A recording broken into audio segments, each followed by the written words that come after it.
I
know the chairman can talk forever.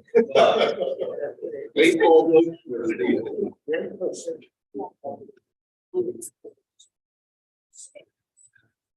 All right, well, good evening, everybody. It is 6 o'clock, so I will call to order the regularly scheduled meeting of Tuesday, November 8th, 2022.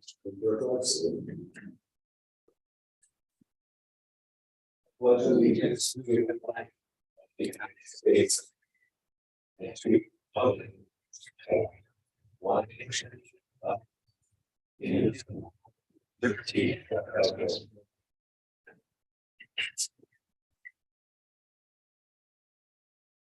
The Assembly of the City and Borough of Sitka would like to respectfully acknowledge the traditional First People of Sheeptown. With gratitude, we proceed on. There are roll call, please.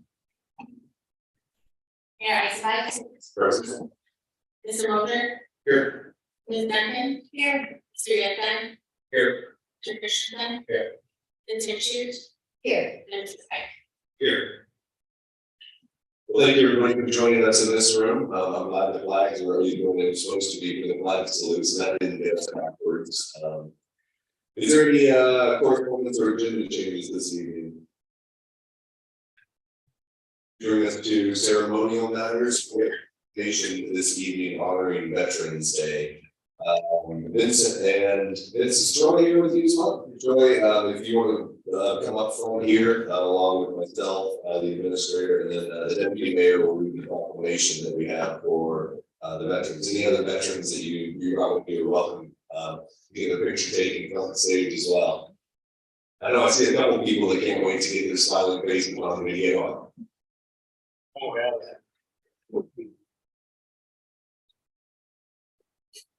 Good.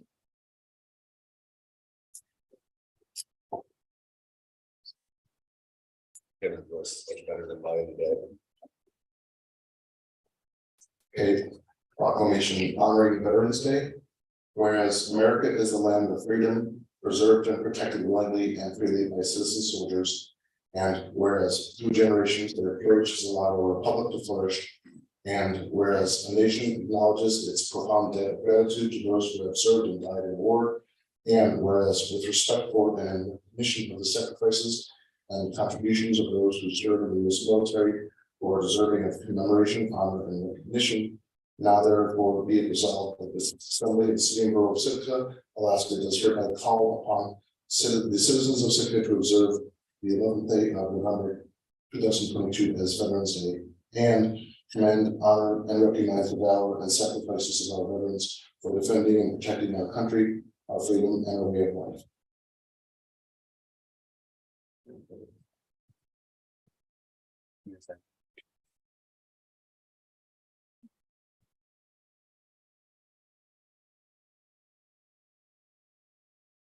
On behalf of the city emergency, thank you and thank everybody who's in as well. It's a proclamation we do every year. I think it's well deserved. So, thank you. Appreciate it.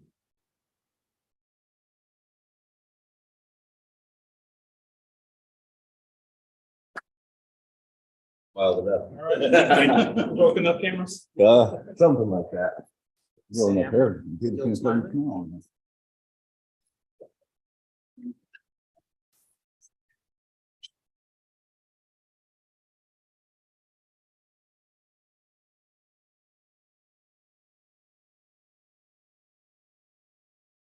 Bring us two special reports this evening, gentlemen.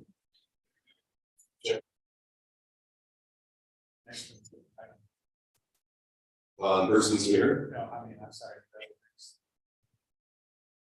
Native American heritage. Okay, in my notes, it's okay, understood, thank you. Any government to government special reports this evening? Municipal boards, commissions, committees? Municipal departments? School district? Students and guests? All right, we do have a report for Native American Heritage Month, from the Sitka Tribe of Alaska. Chairman, please.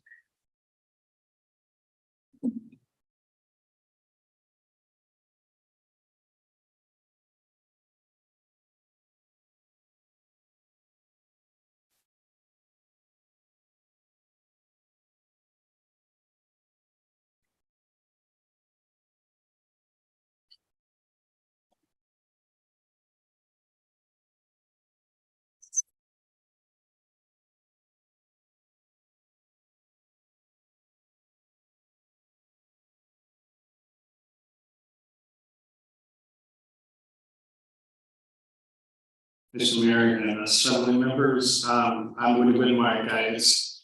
I think it's been like forever for me. It's my first time here in a long time, so I have mixed emotions. So I'm really excited to be back in person. So I wanted to share with you all that the activities in the month of November, which is Native American Heritage Month, and I apologize for the small font, but I'm not going to read everything, but you can see the activities throughout the month, family events, the partners that we have for elders and families and basically the community. I want to thank them personally for staging the events. The big one would be the last event for everybody, which is going to be our annual meeting, and it's going to be here in this building, actually right here. So everybody's welcome to attend. We had a semi-annual meeting with the Forest Service last night, and invited them as well with all the partners that we have. So it should be November 30th, 5 to 7 in this building, and we'll give reports and to our top citizens, and hopefully our partners would be able to attend. So I think last year or 2 years ago we had it percent by Zoom. So pretty excited to have it in the month of November. I may not be here at the next assembly meeting. I got invited on the side of Mr. Mayor to the White House Travel Leaders Summit. President Biden and his cabinet invited travel leaders throughout the country to attend November 30th and December and have somebody or 10 long distance. So I just want to share it with everybody else. Thank you. Thank you, Chairman. Appreciate the report on Native American Heritage Month. It was like quite a filled calendar and agenda as well. And that would bring us to persons to be heard. This is public participation for any item off of tonight's agenda. Is there anyone to address the assembly this evening?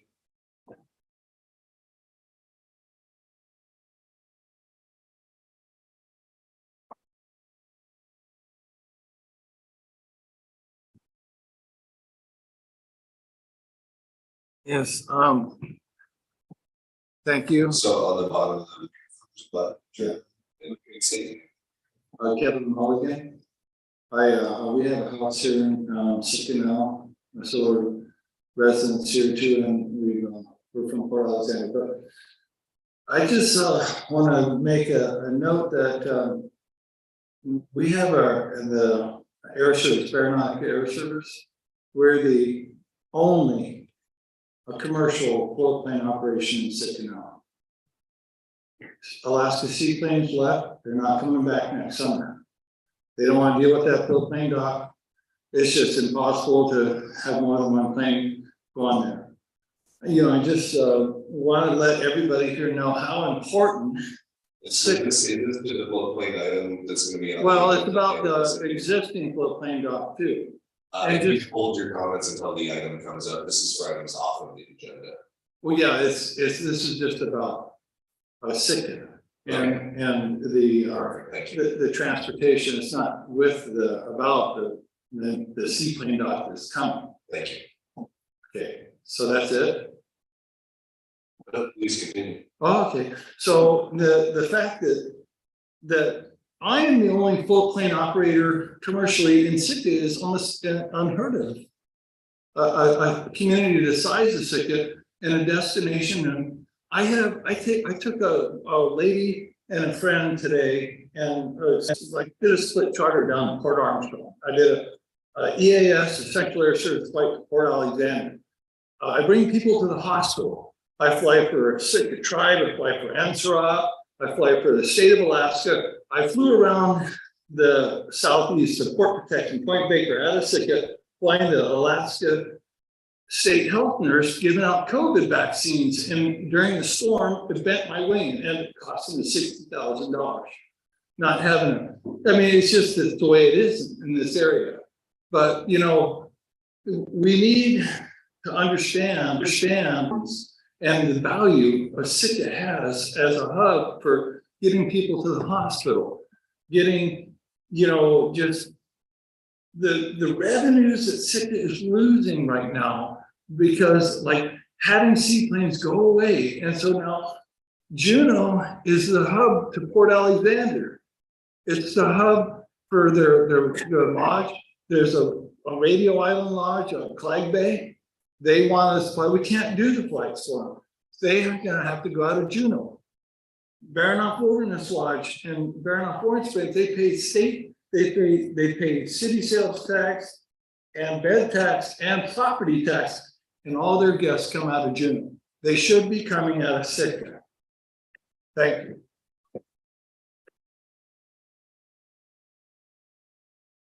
Is there anyone else to address the assembly on items not on tonight's agenda?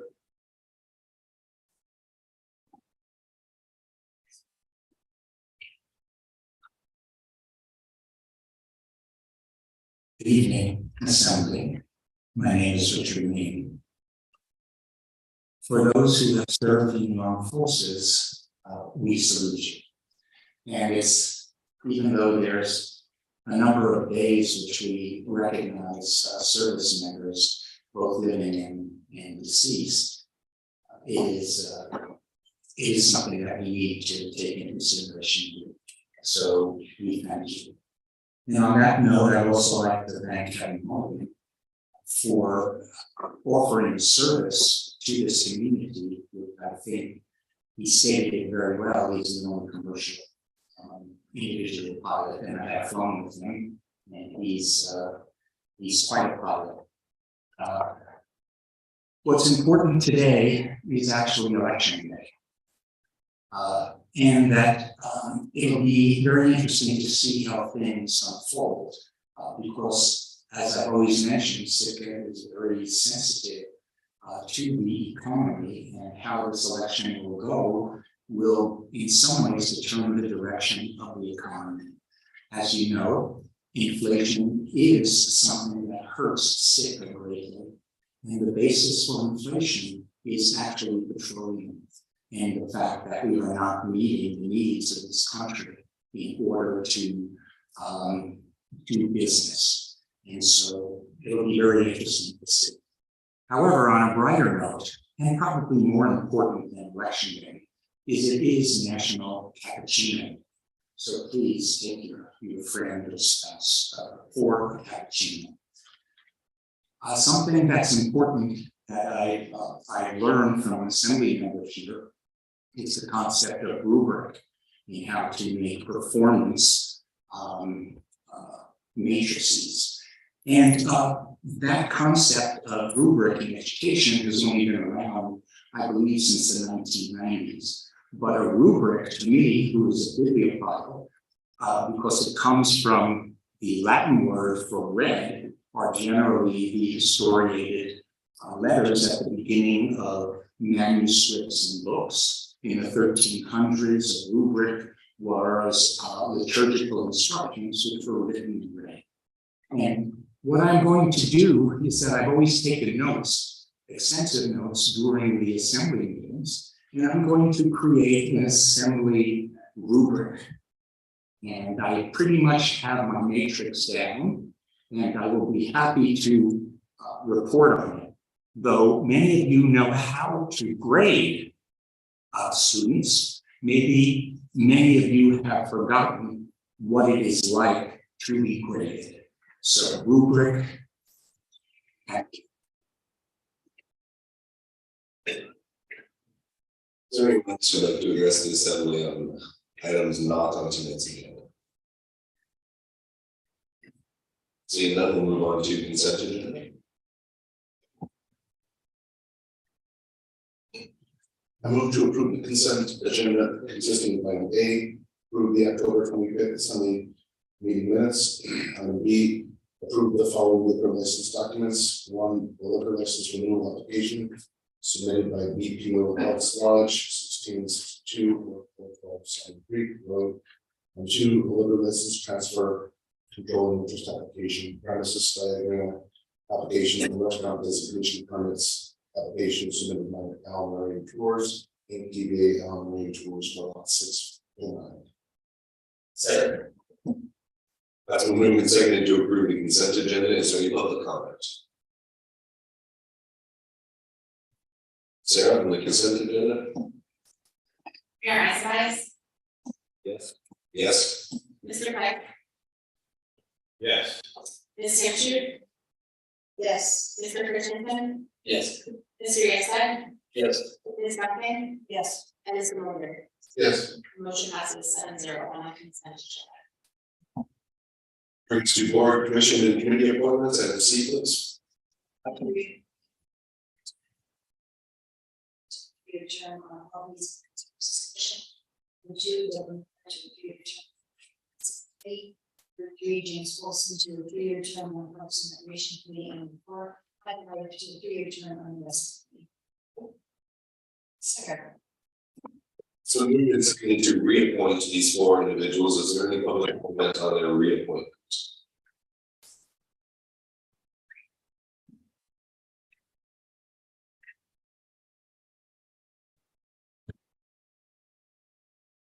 Richard Wayne here to speak to item C, reappointments. And that's the key word here is reappointment. That means individuals who have served in the past will be serving again. And again, that's, I think, a good sign. I have knowledge of all the individuals who are applying for reappointment. All of them are wonderful individuals, but I'd like to give a special shout out to Deb Miller on the tree and landscape, because she's another very, very long-term individual who has served the city on hands-on commission. So I'd like to thank all of them for our committee, that is. I'd like to thank all of them for signing up, and they all need to be recognized. Thank you. Is there any other public comment on the reappointments? Seeing none, assembly deliberation. Seven, on the reappointments. Mr. Yesta, Yes. Ms. Duncan, Yes. Mayor Isenhour, Yes. Mr. Christensen, Yes. Ms. Tim. Yes. Mr. Pike, Yes. and Ms. Mulder. Yes. The motion passes 7-0 on item D. Moving to unfinished business, item D. I'm going to ordinance 2022-26 on second and final reading, making supplemental appropriations for fiscal year 2023 reconstruction of the sheet pile wall and granite and raise service center. Second. It's been moved and seconded to approve ordinance 22-26. Is there any public comment?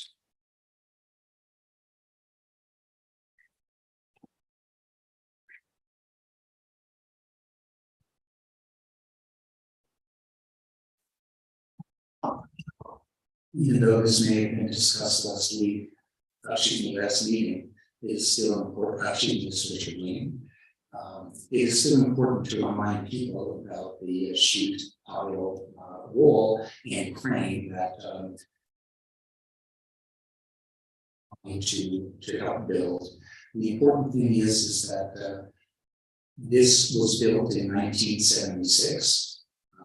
My favorite part was the annual decision made by the assembly, meaning that annals were not obtained, and it was important as far as the longevity of the wall goes. But the key here is it's a 20% match. And what that 20% means is $3.1 million. And that's basically working capital. The raise grant is $7.8 million. And this $2.1 million will be divided between the Harbor Fund and the Marine Service Center Fund. So the key here to me, and I want you to remember this number, is we're paying $2.1 million as a 20% match. That means it's coming some way out of the city, and it's for a good thing. But the key is 20%, $2.1 million. So it's a good thing, and we're going to work for it. So.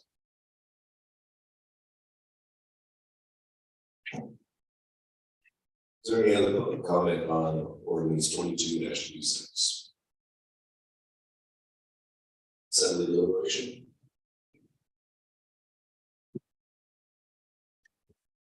Second. Motion to approve ordinance 2022-26 on second and final reading. Ms. Tim. Yes. Mr. Mulder, Yes. Mr. Christensen, Yes. Mayor Isenhour, Yes. Mr. Yesta, Yes. Mr. Pike, Yes. and Ms. Duncan. Yes. Motion passes 7-0 on item D. That'd be. Move to approve ordinance 2022-27, second and final reading, making supplemental appropriations for fiscal year 2023 Davis Center Disaster Recovery System. Second. It's been moved and seconded to approve ordinance 22-27. Is there any public comment?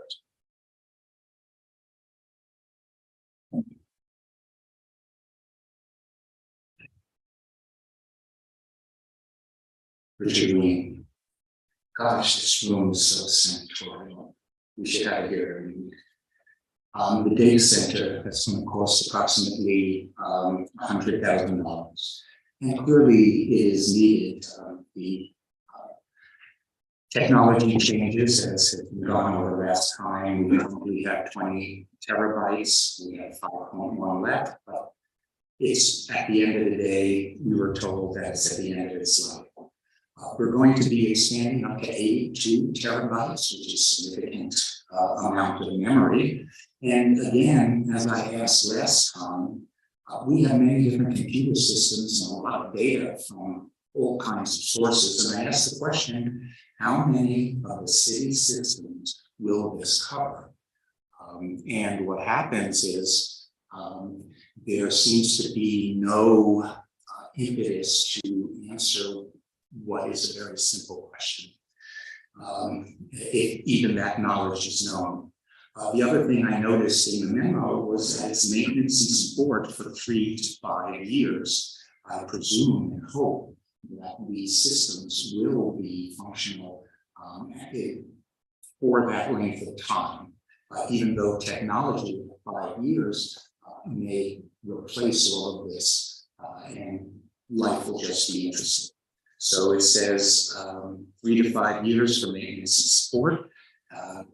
I don't know whether that will mean new reappropriation or that is considered the lifespan, meaning on warranties for these devices. So just some questions. The important one is how many of the city systems will be covered for this disaster recovery and business continuity plan that the city will be. Thank you.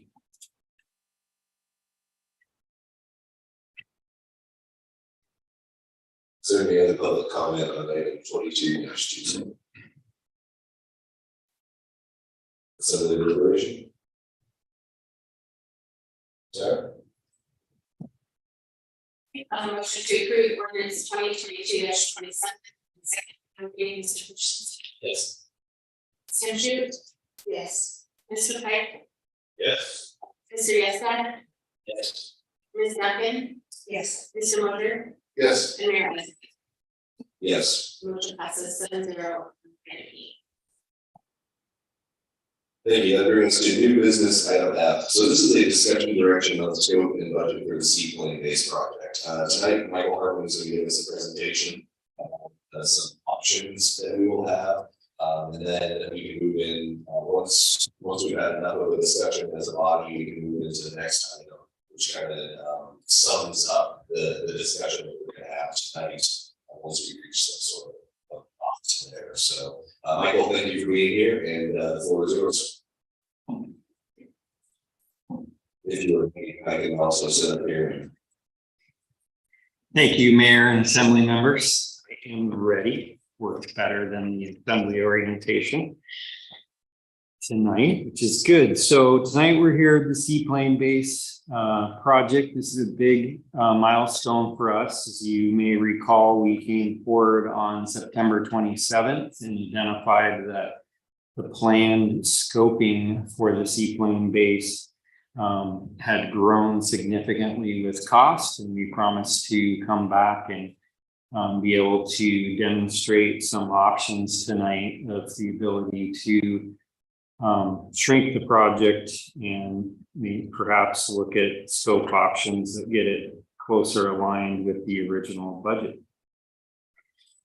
So get this, oh Grant, it's gonna fail on me. There it goes, it's a little slow.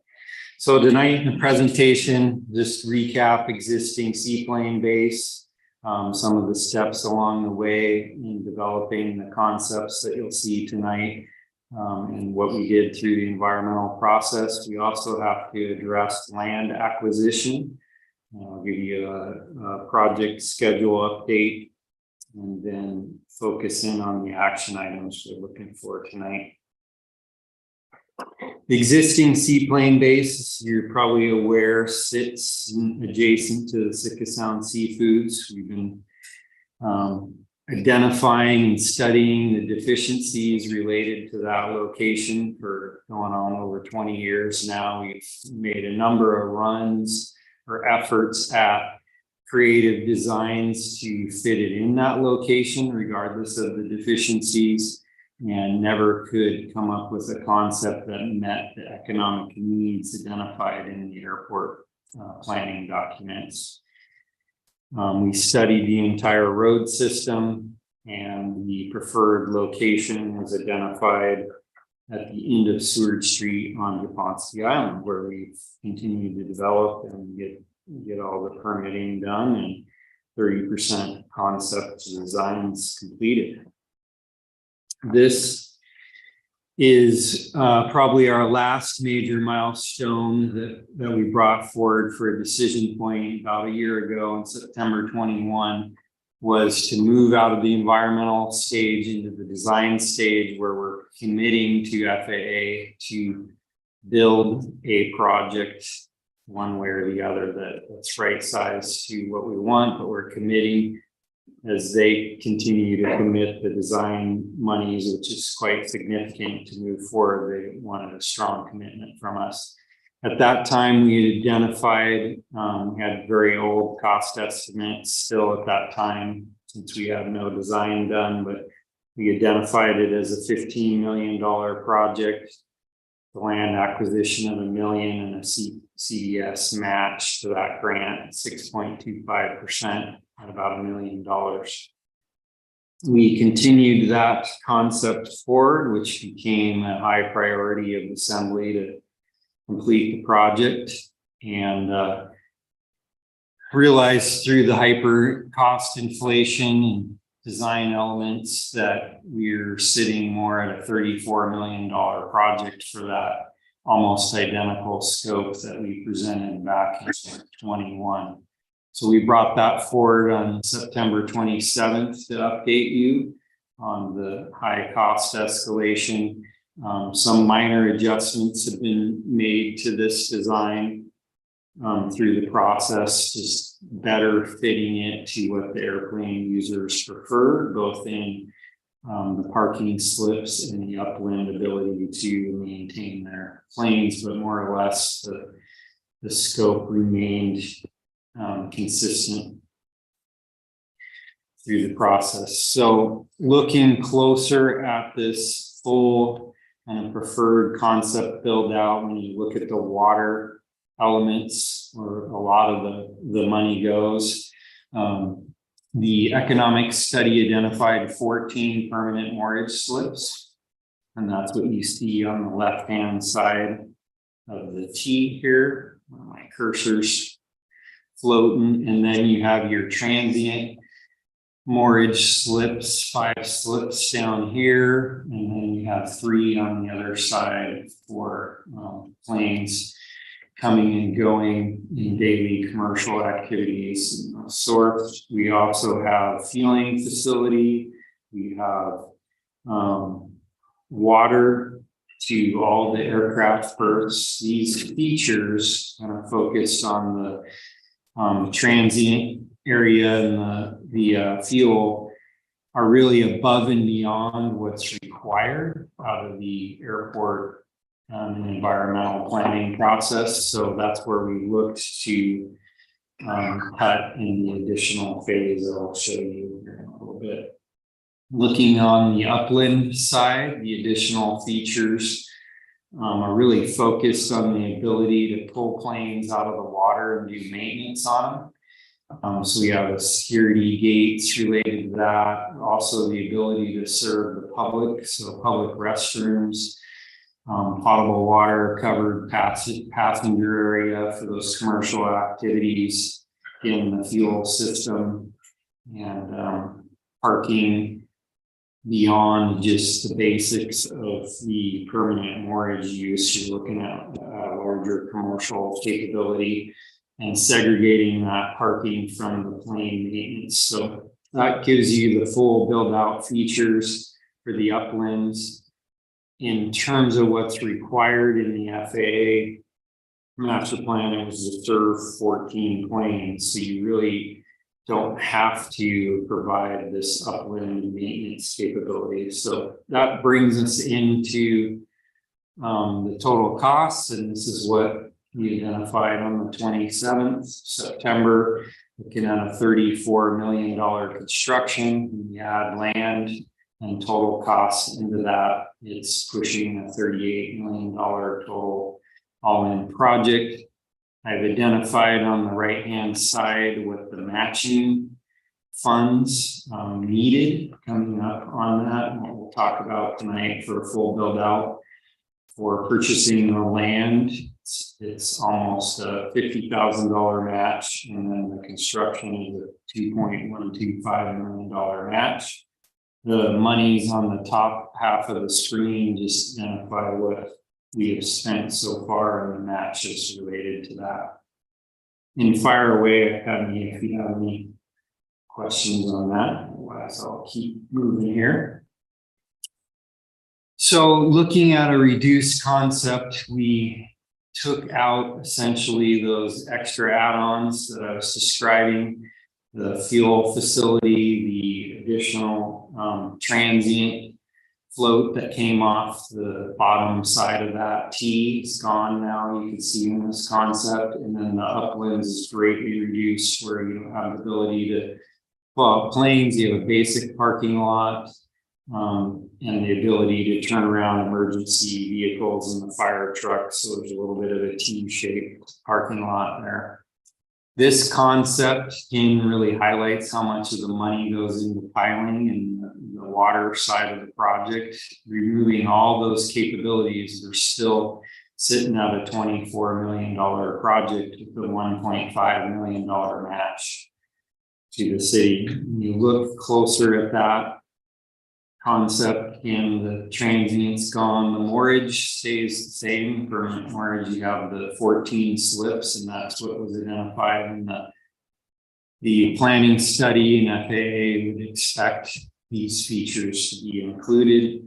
Drive down ramp still remains, fueling is gone, uplands drastically reduced, basic parking lot and access down to the float. Still have a drive down ramp in this concept, so they can bring some fueling down in those regards, which is a vast improvement over the existing facility. So this doesn't quite get us down to the 1 million. It gets us down as far as we could towards that match dollar amount, and still align with the FAA requirements.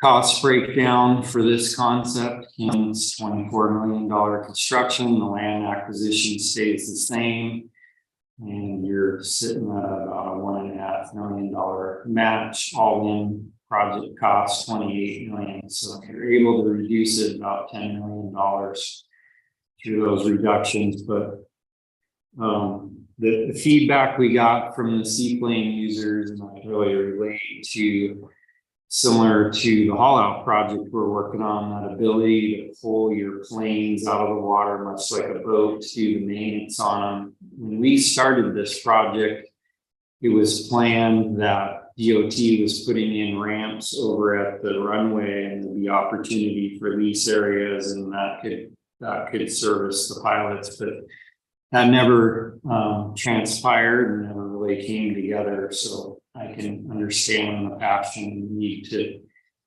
want to be able to maintain the planes in Sitka and get them out of the water. And that's probably the core largest piece you'll hear from the users, the kind of giving up between these two concepts. The land acquisition piece, so we have an agreement with the state of Alaska that was negotiated back in 2019. It's a fair market value set back then at $753,000. That land is 1.8 acres that sits at the end of Seward Street, and that's our location for the project. We had some land cleanup, so to speak, to do with the Coast Guard. You can see over here on the corner of the Coast Guard property intrudes into this lot a little bit. So we need to clean up the corner of this property, which Amy has done a great job working through a plat development on this to carve that piece off that would go back to the Coast Guard.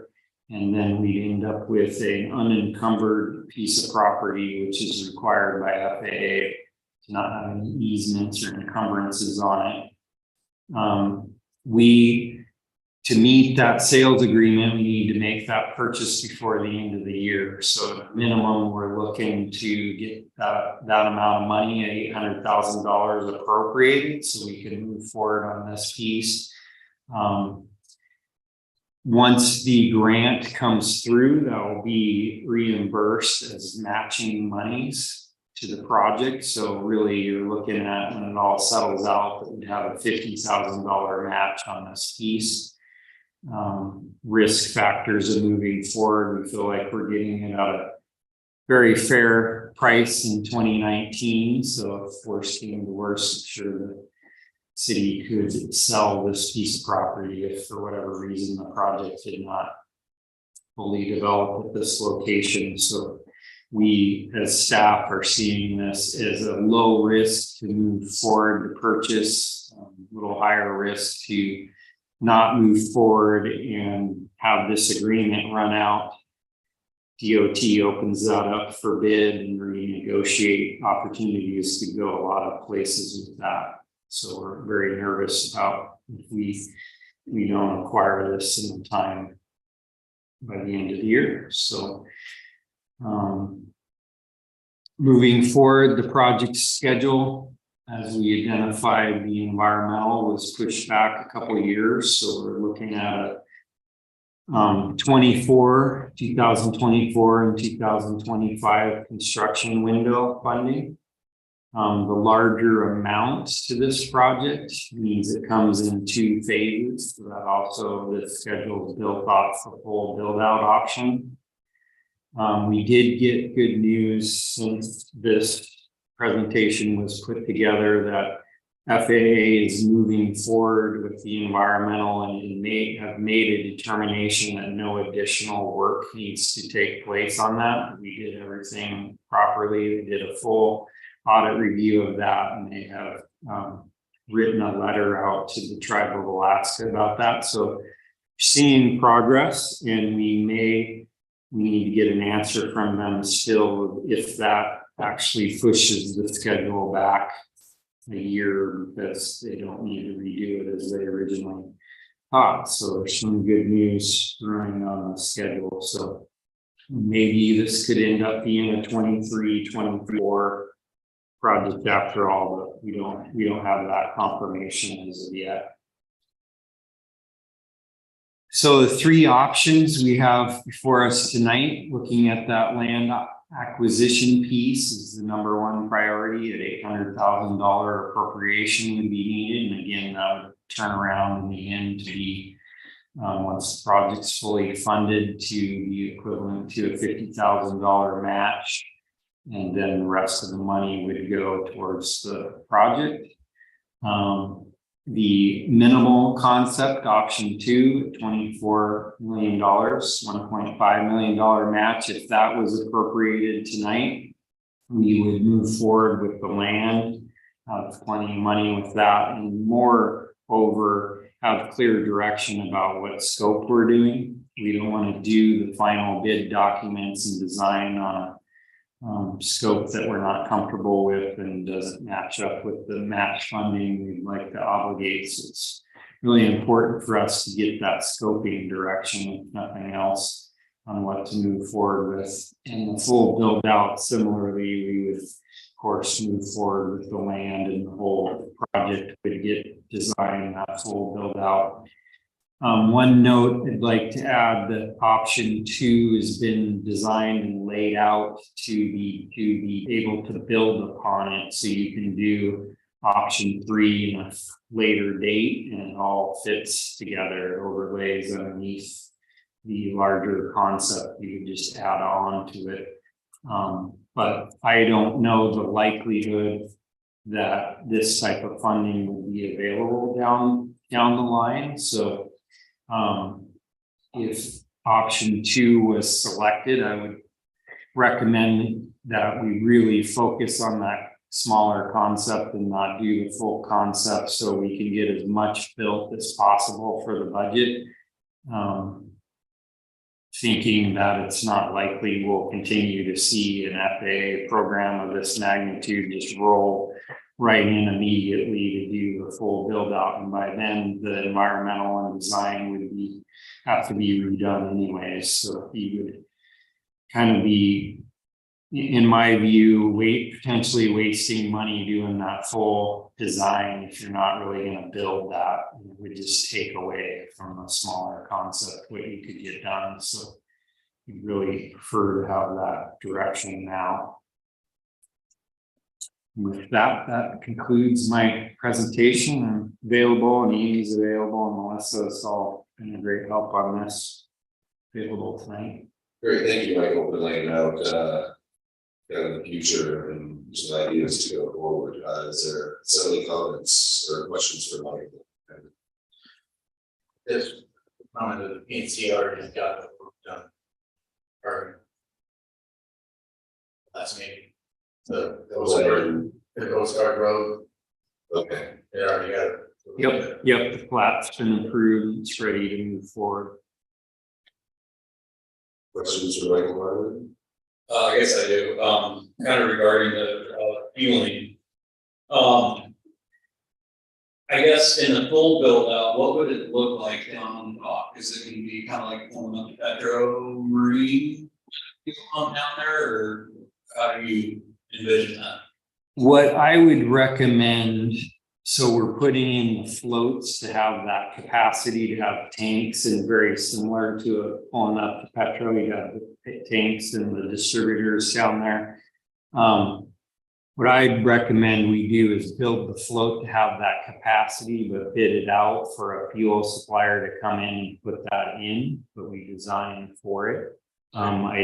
I don't think the city wants to be in the business of being a fuel supplier and running all that equipment is my view on it, but that would need to be further developed. Okay, and then if we did minimal, it is a drive down dock, would Aero Services or whoever be able to bring a fuel truck down there and fuel from the transit float? Correct, yes, it's designed in either option for that. Have the capacity to at least drive fuel down there and be a vast improvement from what they currently have. One other question on top of that fueling, and then John, I will come to you. Is there anything within the grant process from FAA? And I don't know that we necessarily want to go down this route, but if you have a fueling float, does it have to be only airplane services that are fueled? Or could unleaded be delivered there? Could diesel be delivered there as well? So that we have another fueling option potentially within this time. I do not have, I'd have to ask FAA specifically to that. I can guide that the mixture of boats and planes has been one of the #1 goals with this project, to get better segregation from that compared to the existing location. And so planes have a really hard time stopping and maneuvering, and so the mixture of boats, if that's what you have in mind, would not be ideal from a plane user and safety standpoint. Okay, it just kind of answers the question, because I agree that we need to bid out for fueling contractors. I think if they can fuel more than planes, I think that widens the scope of a person or the company that would be looking at potentially out there. And then John, you had some comments? Yeah, similar question, and I'm sorry for Brian, actually earlier, but I thought about it. So with the fueling, I'm concerned about hazmat, environmental risk. So with fueling operators, whether it's Aero Services, whoever it's be, what about private party being able to drive their own fuel down there? Are there going to be restrictions that the FAA places on this? Maybe you're not driving your own truck down there with on lead or Jet A, but you know, are there going to be restrictions on folks doing that themselves? And you don't really have to answer now. Has that been considered? I haven't gotten into those details yet, and really, I think my vibe so far talking to FAA is it's really up to us to manage those things. I don't think they have strong restrictions, but we have to ask those specific questions and comment on that. It is kind of an interesting thought, though, because no one doubts that somebody will bring down a jerry jug of fuel in Lund, but they're probably not hauling a bladder down to their sanger. And there's different risk factors there. Michael, I do have a few questions kind of on the, I hate to call it the business side, because I believe the municipality needs to be in the business of providing infrastructure for services, but I kind of need a business case for this as well still, in order to figure out what level of funding I'm comfortable with. So it looks like there's approximately 23 planes that would have permanent and transient origin water. Yeah, you have the 14 permanent slots for the full build out. Is that what you're asking for? You have the 14 plus 5 on the downside of the T, and then 3 more at the top. So they do show one possible transient on the far end there as well as the permanent mortgage that you see depicted far end. So possibility to use that one as well. So that's a not as ideal location in terms of going all the way down the dock past the permanent mortgage. Possibility. And obviously user groups would be pretty excited about a facility like this. I think we have a world-class facility full built, but do we have an estimated usage and occupancy of this so far as a study on that to see how full this facility will actually be in the 1 year, 2 year, 5 year?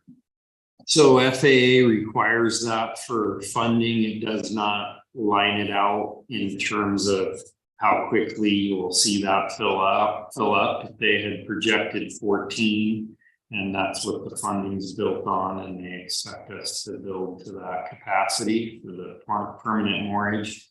And this study loosely tried to get at what type of transient use you would give, which is very challenging when the local operators, very few would commit to a lot of this. So you're studying, looking at Ketchikan and other neighboring communities, and they did the best they could to project that 14, and then they discussed the level FAA was comfortable with, justify the transient activity, but there isn't a lot of data to go off of. I mean, I lived through that process of all the interviews they did, and it's tough to get strong commitments from the user groups. I have watched through the progression of this project that more and more people and interest has come to the table since that study. So I think that's positive. Seaplanes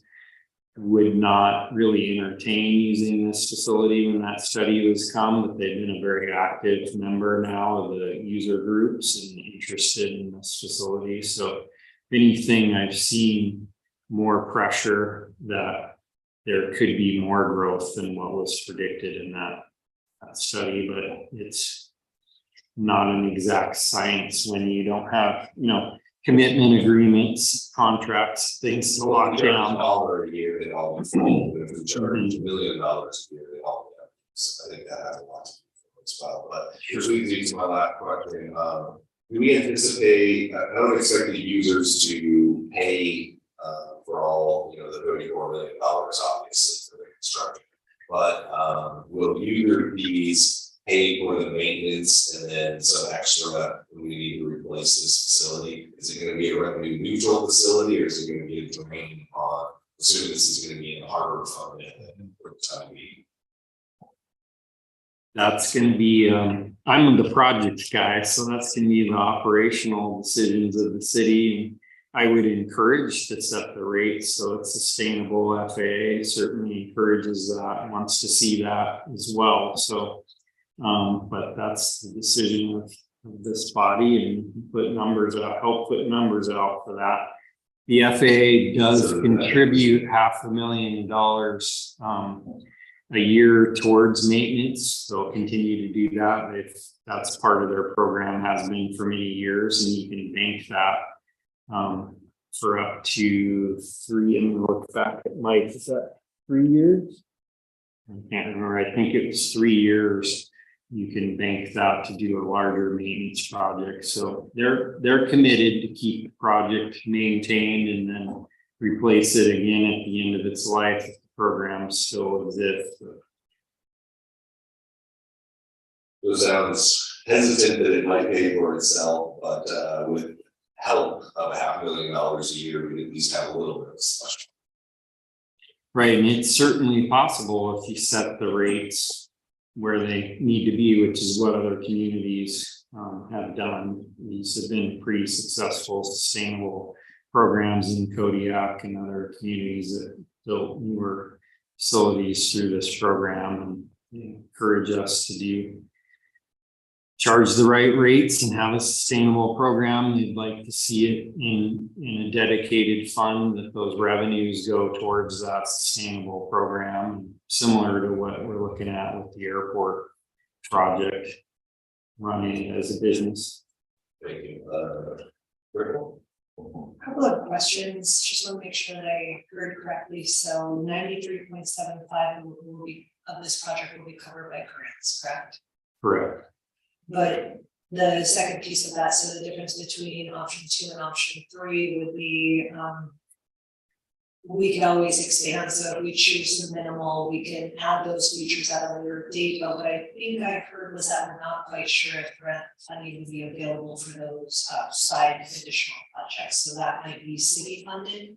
Do we have a better idea of whether we can still apply for grant funding? You can still apply down the line, but the federal money is really flowing right now. So the likelihood of these programs being funded to the level that a small municipality like us can compete in that program, I don't want to give a false expectation that we can just plan on that sequencing to come together for us. So it's a real risk and unknown. Okay. And then the difference in match between option 2 and 3 is 625,000. Are we basically looking at slide 10 and 11 of what's not provided in that minimalist package to say that's basically the 625?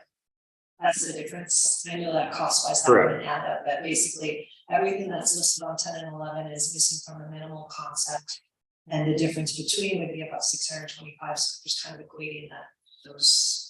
Right, so your dollar is leveraged a long ways when the match is only 6.25%. So you're really seeing what you get for only $600,000 to $700,000 where it shakes out with final bids. These aren't exact numbers, but in that range, you really get a lot of capability.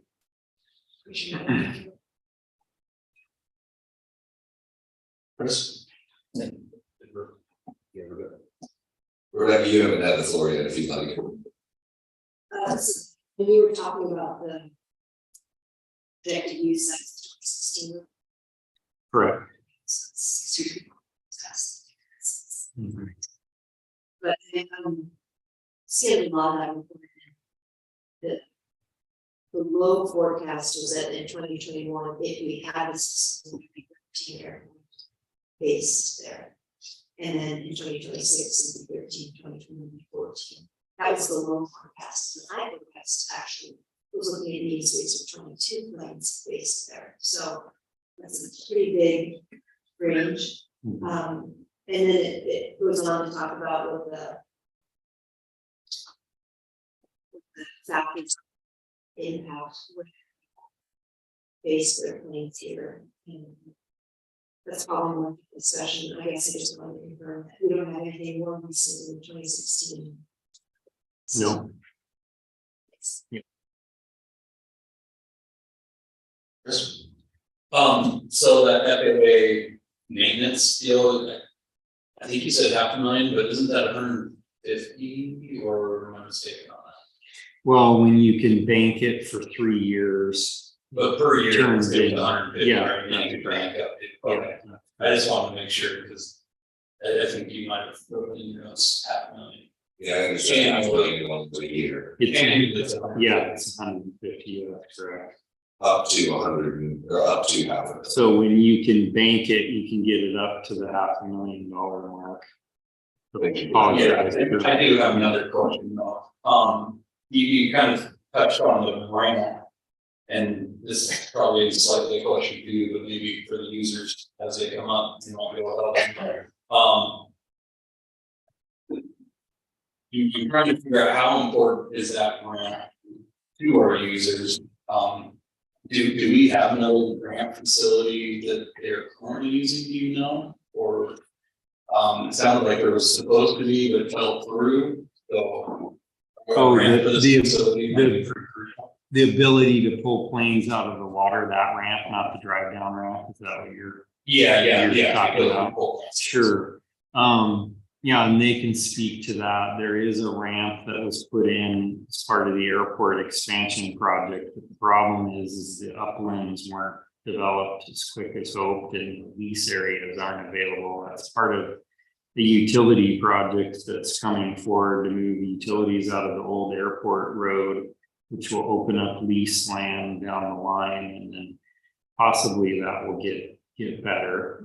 But much more expensive way to go for them, and then also the access to that ramp, you're gonna need to do it on a nice weather day. It's got some limitations, so you never know when your plane needs it or breaks down, so there's some attraction to this. Yeah. Immediate definitely set protected, budget that, so. yeah.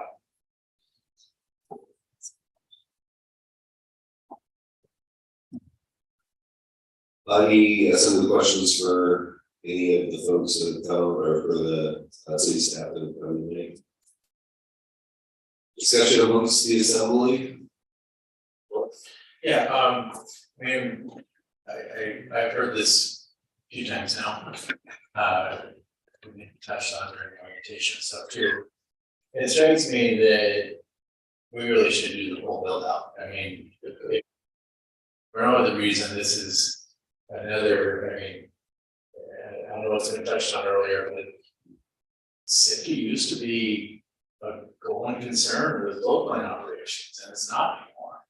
And we used to have multiple operators in town. We don't have any, really, and so we want to be a hub for the small towns around. We really need something like this. You know, and the ability to fuel up is vital. And the transit boats, you know, can allowing people to get on and off the planes there, I think that is important. And it strikes me as I look at this and looking at the leverage we're getting, just the extra evening and activity while they're being built is gonna take a big bite, the sales tax revenue out of the match.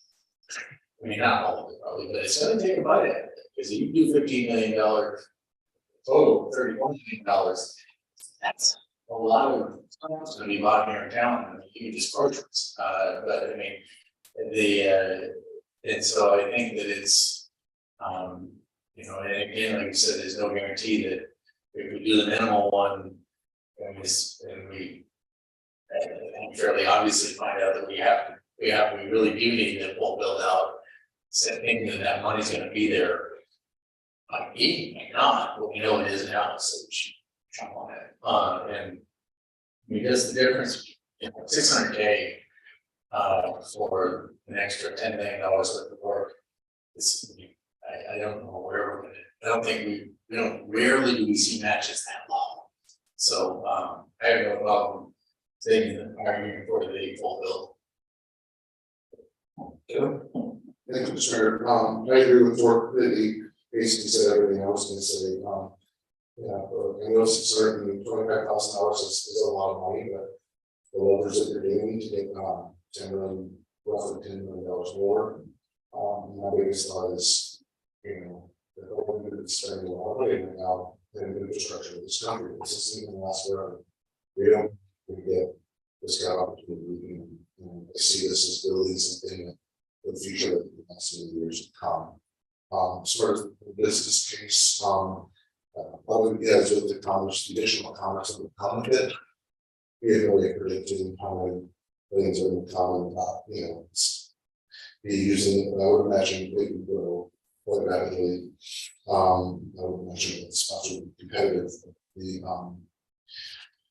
amount of revenue that would come in from groceries and just everything else, people using the service would be tremendous. And I do agree with what you said, Stephen. You know, it is our job to, I believe, as a city, to build and maintain infrastructure, because commerce is built on infrastructure. And commerce builds wealth brings taxes pay for roads and schools. So I believe this is a wonderful, huge opportunity, and maybe we should jump forward. Jim? When I first got to Sitka, my first summer repairs there for the airport. And in order to get an airplane out of the water, you have to go across that runway. So we did that a few times. And you know, in my trades right now, Sitka is kind of an aviation desert. We don't have a lot of activity going on. And being able to pull airplanes out is essential. So I'm fully in favor of it. I think it's actually it's probably a little small for what's likely to happen going down the road. So there's way more aviation activity in small communities in Southeast Alaska than there. I think we're probably aviation, so that's really important. Also, back on air down catch hand, I can tell you the flow activity that they all of is phenomenal. They were centered around the cruise ships then. I think that's well on tap on here in Sitka. That's pretty sure what we did with there. So I'm in favor of the bill. Rebecca? Just wondering whether the board was actually, you know, what is our risk? Based one of the bullet points about how much is to be used. Which was the extent to which we important commercial freshwater, vehicle parking, transit aircraft parking, aircraft maintenance, will greatly influence the future demand by commercial users. So if we do anything less than the full bill, we run the risk of people not finding it enticing to use our facility and choosing instead to do somewhere else or choosing not to follow them. So I think that's after. I do have one question. I'm not sure if it's John or what, but I'm a little concerned as we go through this discussion about what happened with the old site. Obviously, the actually dismantled, but we have left in Sitka, and I don't know if there's a way for us to, as part of this process, ensure that as a city, probably available for leasing to some customers. But is that part of this, or is that a different discussion? I think that's a big discussion, but that is city property. We'll I think have that discussion for the time forward. Always supporting them. Joe? Yeah, I want to throw one more important point in here, and I'm but we talked about skilled trades and more opportunities here in Sitka, and we're seeing this with the haul out now. I mean, there's both their haul out and the opportunities in trades, but same things on days. You know, we've got an airport here, and we've got UAS here, and a place where folks can go and get their A&P certifications to become aircraft mechanics and work for some of these small airlines. Their job opportunities that come from this, and that's one of the really exciting things I see.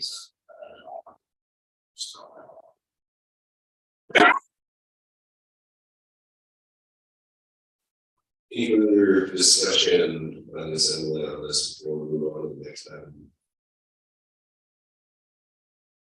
Great. I know it is timely to move on to the next item. It is the top of the hour. The assembly desires a recess. We'll take a recess and then we'll have a G.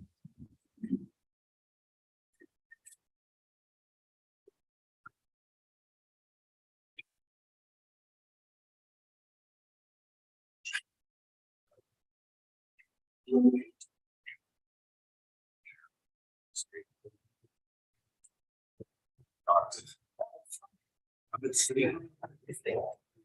can talk to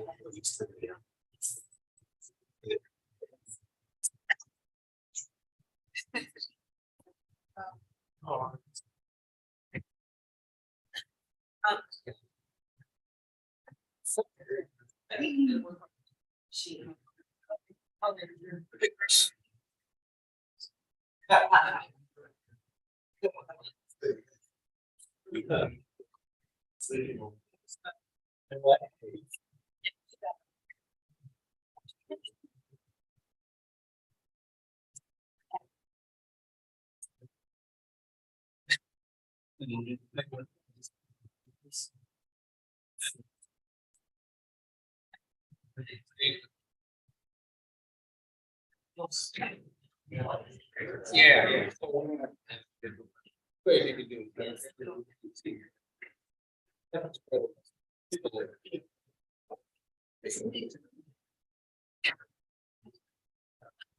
It is good.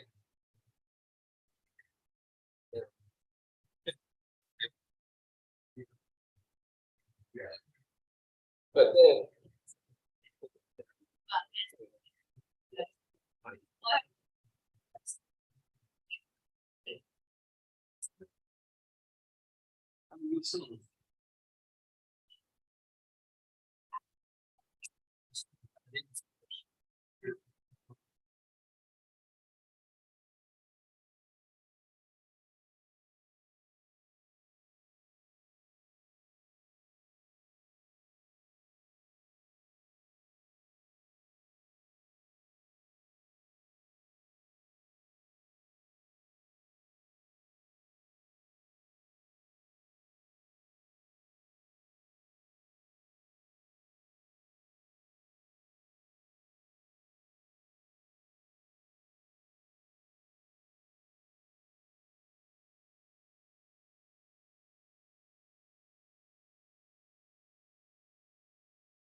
Is seated, so we should probably jump back into this one here. It's G.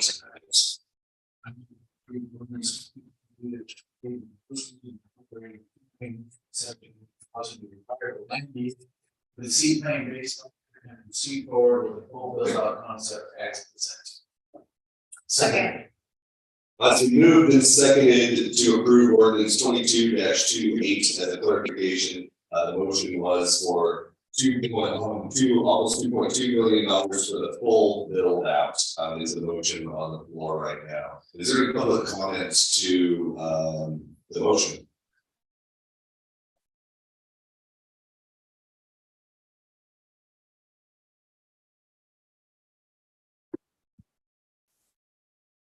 Good evening, Good evening, John Murray. I guess my big question is, maybe this will come later, but who's gonna pay for it? Where's the money gonna come from? Is that part of the motion at all, or is that gonna be a future motion, or how does that work? And we can have a back and forth discussion. Okay. Sir, but I'm sure some of the members will take your questions. All right, well, I'll just shoot with my testimony. I hope you all had a chance to read my emails I sent about the seaplane base.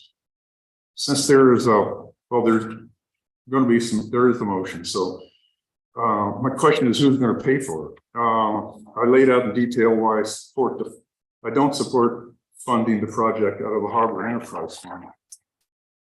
I strongly urge the Assembly not to use the Harbor Enterprise Fund, the unreserved fund. That leads me to number 2 on the memorandum from Michael Harmon in your packet, Sitka seaplane base direction point. The page 4, all matching funds come from the general fund. Ultimately, the funds, this project will come from unassigned funds balance of the general fund, will ultimately mean there's less funding for FY23 transfer to the public infrastructure sinking fund. I'll be honest with you, I don't know how the funding gets passed through but I think it would be a much better fit if it just strictly came out of the general fund. I kind of look at the infrastructure. I feel like there's a much greater demand for infrastructure improvements and there's much greater needs. So if there's any way you could take it out of the general fund instead of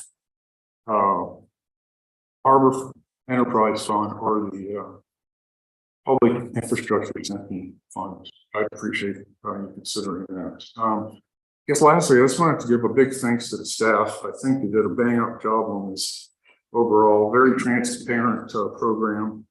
The whole thing was done really well, and so I really appreciate that aspect too. Thank you.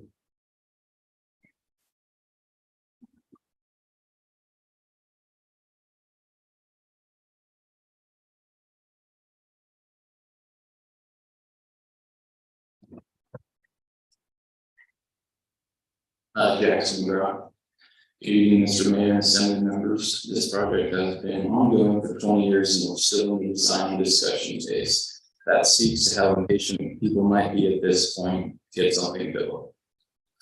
The minimal concept requires $1.5 million match and the full build out requires a $2.125 million match. The difference that the city will pay is roughly $625,000 between the minimal versus the full build.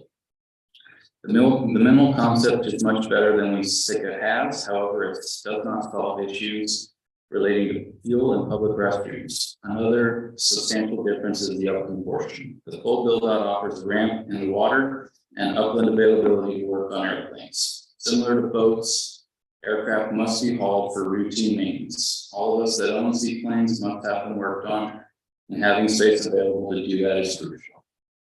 The fact that the FAA is willing to match 93.75% of the project cost is remarkable.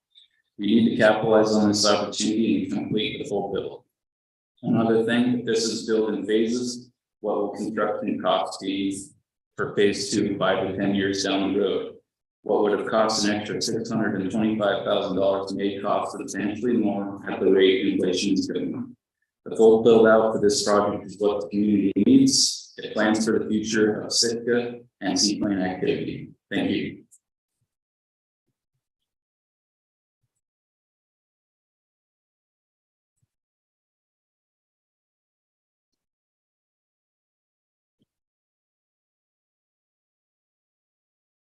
Hi, I'm Skylar Race. I work for Ensra and I'm the yearly project leader, doing coho enhancement on the other side of the island. I guess the seaplane base is a big part of what we do. We fly year round in and out to provide enhancement for the troll fleet. I would say annually, out of my budget, we spend over $50,000 in aviation services, which is substantial. And the access we have right now compared to other areas in Southeast is pretty poor.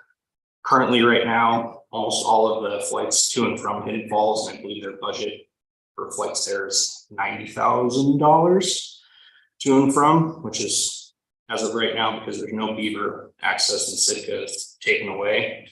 I guess I fully support the full plan for this, as it directly affects my job and a lot of people in the community, and it would be a lot greater, or it'd be a lot more problematic for how our project operates if we didn't have aircraft services.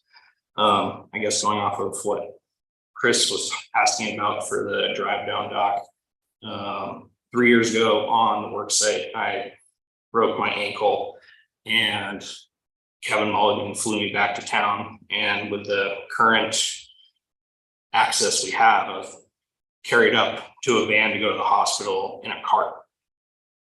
So I guess going off of that, what we have right now is pretty poor, especially for someone who had a spinal injury or something, and they're coming off a plane, it could be pretty detrimental. So I guess I urge you guys to fully consider taking on the full option for this.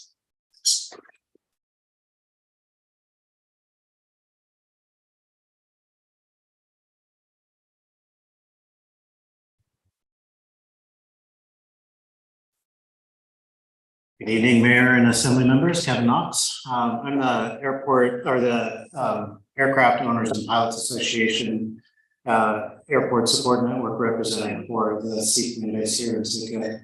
As you know, I've been acquainted with this project for quite some time, since 2011. I started attending meetings around the development and redevelopment of this base and the discussions around it.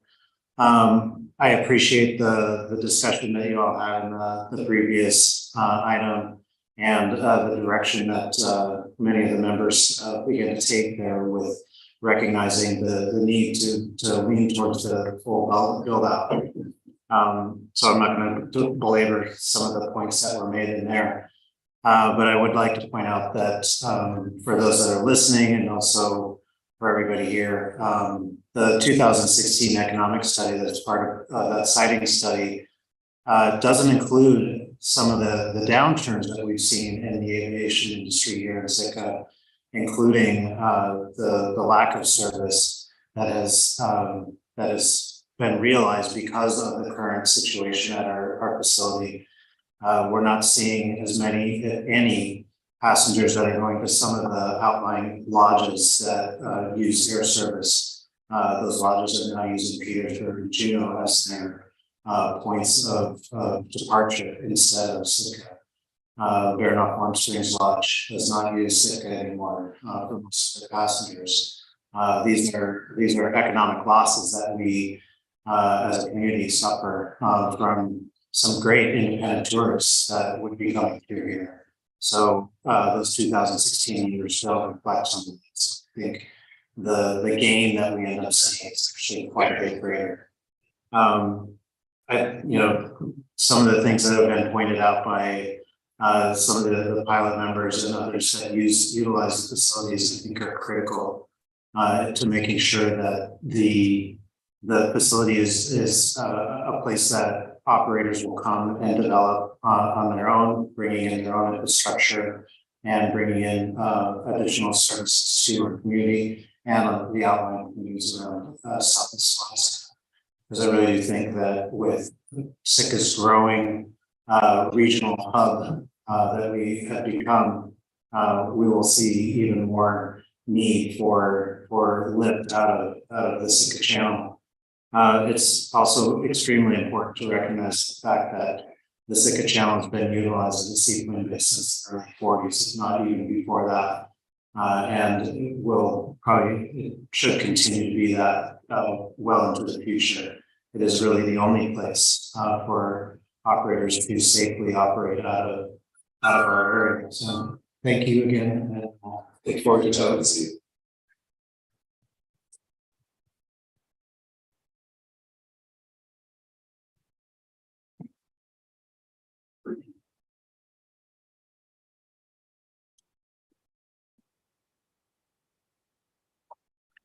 Good evening, my name is Dave Gordon, local owner and a user of the existing facility.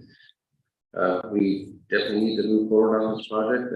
I do fear that this existing facility will last until this next one built and get condemned and kind of leave us hanging and the loss of business from that. So I hope we can get this thing going as fast as possible. As to whether to go for the pole, build out and for what I do, the smaller version would work, but certainly doesn't work for the commercial charter operators to not have a good place to pull out the plane and keep it secure and do the maintenance that they need to do. And so I fully support the full build out option for this. There is a serviceable ramp in Whiting Harbor that wasn't mentioned during the earlier discussion that we do use before plane. So Mr. Pike mentioned it, that you do that across the runway and that we escorted by the state to do that. But if you don't have a hangar at the airport or space in the hangar to put your plane, you're kind of relegated to leaving it on the tarmac there, which during the winter storm is really not very good place to have your plane being encountered by the winds. There's a little protection there, but you got the salt spray coming off the waves crashing on the runway there and stuff that is really hard on the aircraft too. So the uplands development part of the project is, really is something to be excited about because it does give an option for people to get their planes out of the water easily. If there's a large storm forecast to hit Sitka, get it in a secure place, and even be thinking about some longer term storage opportunity for planes that will be in a much better place at this new facility than they will at the airport if it's not. So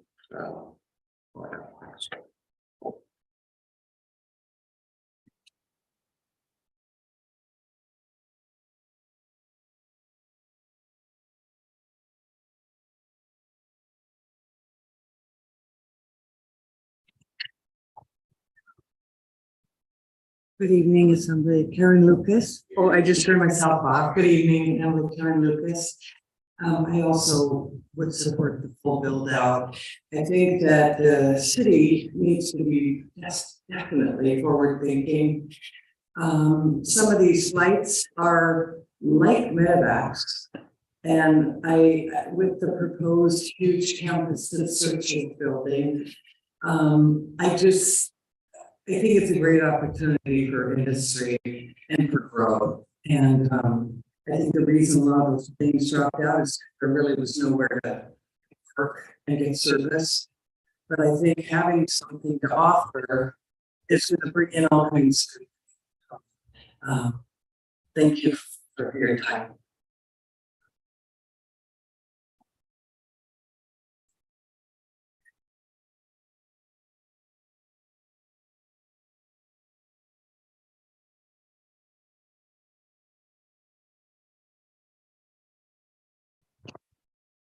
Okay, I'm Kevin Mulligan, Assembly members.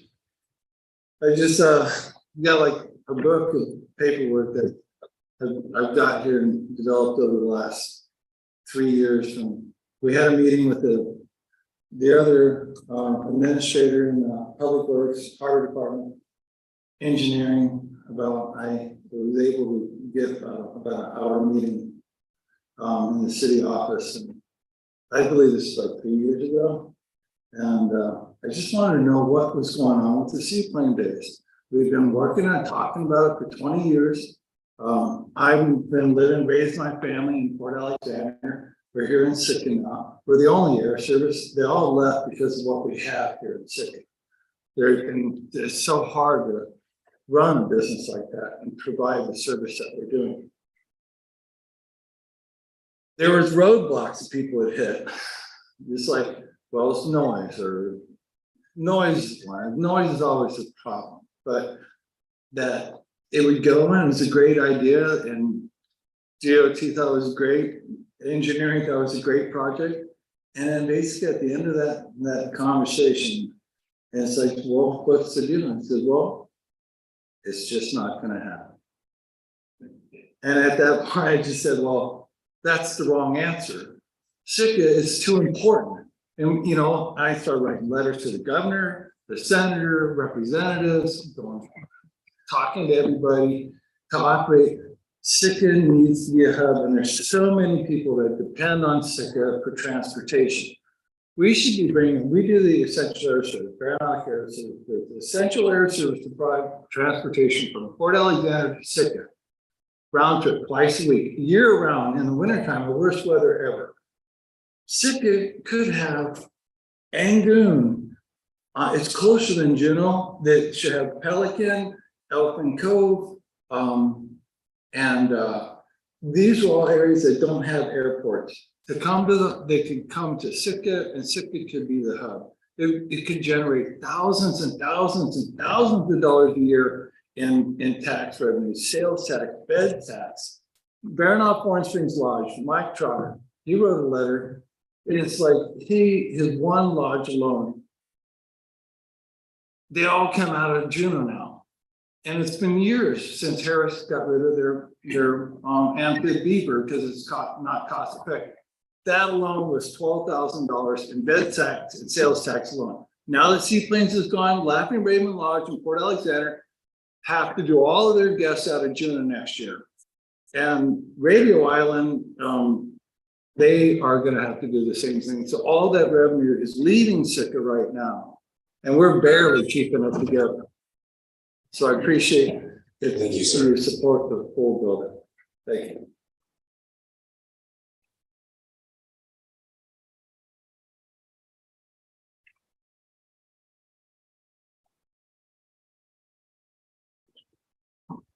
Richard Mean.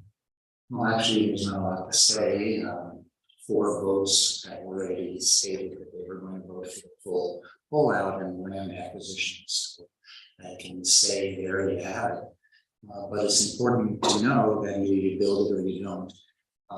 When I said remember the 20% in the next or another agenda item is a 50% match. This is a 6.25% match, which leverages $10 million.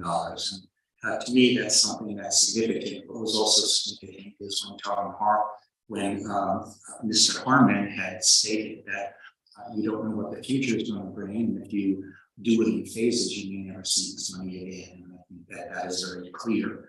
We have all these grandiose ideas with tourism and so forth, and having aviation and good aviation in place, I think it's key. Plan. So clearly there's every reason to build it. And I just hope that the economy will settle out and let these dreams come true. I'm very happy that the Assembly seems to be online with this, and $600,000 is a wonderful thing. So looks like you're heading on the right path, not much more to say. 20 years, actually it's 22 years, is a long time. And I've been through a lot of these discussions and I've heard it before. This is all basically repeat, but now finally it's coming to fruition. So after 22 years, this is a good thing. Thank you.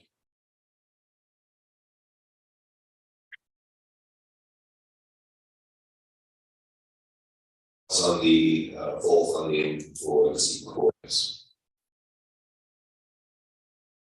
Back to the assembly for any further deliberation.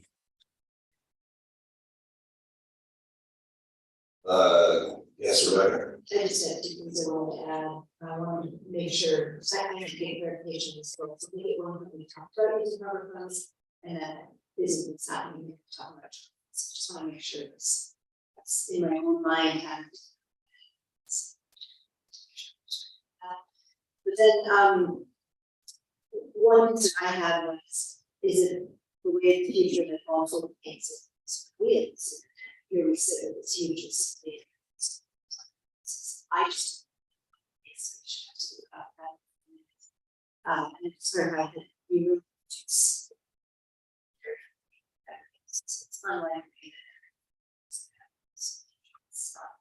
It's different functions, so both will be out there. It doesn't really service, so. I just saw to make sure anybody said. Seeing all of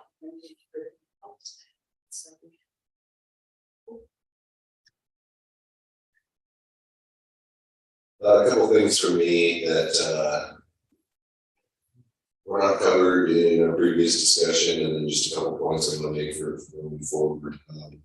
John, or perhaps in your report and Harbor's liaison, did this go forward to them for their recommendation on the level of buildings? I don't frequently consider just Harbor, however, this is important. So, wondering if it made it to Board of Harbors. I'm getting a no from a former Board and Harbors person, so This exact thing, no. okay. But So I guess in the future for me, I would like our boards, commissions, and committees to weigh in. While I would assume that they would come to the same conclusion that we are, I will make sure that they be utilized to the max of their ability. So this definitely to me falls in to them. I think at some point we'll probably be sending it back to them for some recommendations as well. Because in my estimation, and John, this is just me talking here, but I think we need to create a new fund for this seaplane base. So that funds, revenues coming in from it are separate from the Harbor fund. I really see those two commingled in the future. But that's just a thought. I want to make sure that this place pays for itself in maintenance wise. I want to make sure that the user fees are enough to cover the maintenance of the facility. Especially with this one being directed at a pretty specific group, while we will have people utilizing great services, various services. I just want to make sure that we can replace this facility in the future, and then when stuff breaks, that we're going to fix it. That's very important to me. I think it's very important to bid fuel on this facility. We are going to get to the point where you do have fuel down there, which I well, and bid municipality to do that. Fueling operations with probably insurance is necessary, and the ability to fuel planes safely with minimal people. A 94% match. I'm going to call it 94. It's just under that it's kind of for me. I can't believe we're getting such a big deal on that. So when it came forward, when the superintendent's project came forward to me, and the cost was significantly more than I believe in the past, I was shocked and paused. We were at this discussion when we realized we were going to have to for the use only. But when we getting while they were able to both thing based on today, but we're building both thing based on because it is always puzzled me why we have such a low flight services within the municipality. Geo, you landed in Ketchikan, you landed in Anchorage. There's both planes everywhere, there's helicopters everywhere, this one, there's helicopters. There's a lot larger level of flight services and municipalities. And you on location, I had thought that it would have been more. Nice to get on a tour, we can fly around Edgecombe too, as in one of the upcoming towers, if those are offered. So I do think that this is a great facility, and I'm excited to see it finally come to fruition. I want to thank the user groups, specifically Kevin Knox for spearheading this for quite some time. The speed of government has been meaningfully slow for these user groups, but in the end, I think we made a very quality project. I haven't heard anyone speak against yet. Even when the funding of the question still.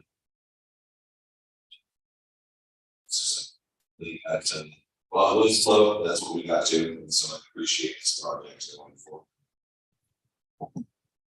I do have some, kind of quick, maybe, to answer John Mary's question just a little bit more. It's not just coming out of the general fund, with this, but it's coming out of, the undesignated capital part of the general fund. Is it, how is that down? You showed it to me. Yeah, so, and Mayor, if it's okay, in August 27th meeting, I believe, is when we made the annual recommendation for the grant to the Public Infrastructure Saving Fund. And our unassigned balance at the time prior to the transfer to the fund, or infrastructure saving fund, was over $14 million. We recommended transfer of $5 million to the Public Infrastructure Saving Fund, but left $2.5 million in the general fund for specific purposes for match or leveraging federal grants. We talk about potential for raise grant or future grants, and the anticipated FAA funding for the CFA, so that was lined out specific. So that money is in the general fund and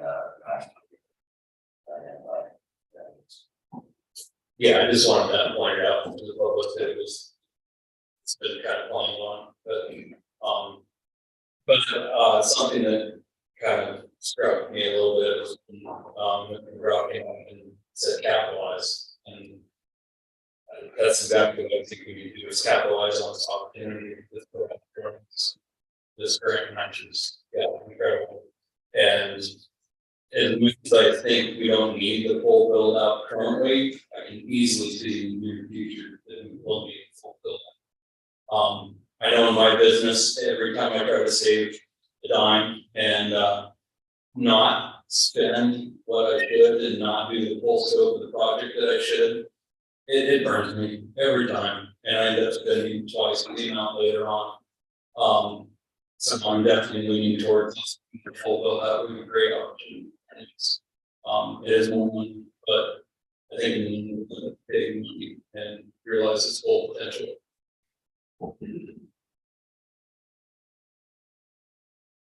That's what they said.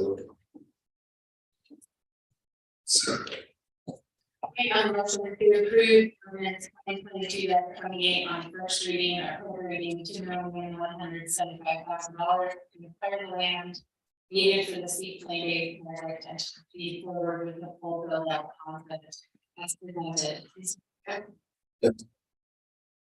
Thank you. Yes. Mr. Pike, Yes. Mayor Isabel, Yes. Ms. Duncan, Yes. Mr. Christensen, Yes. and Mr. Reed, yes. Yes. Motion passes 7-0 for reading.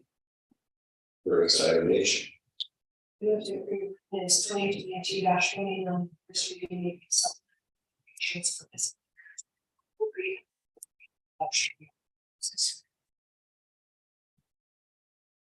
Second to approve ordinance 22-39, John, you can do this again. Here's application for the 50/50 Harbor Mapping Grant Program, and this year we're going to, as we've done before, apply for the fiscal quote. But it's kind of like, sorry, I don't know which it is. you far ahead of my notes. The marine vessel haul out the shipyard, the appropriation here is after the vote was approved to use the permanent fund or proceeds in a permanent fund from the sale of the community hospital building.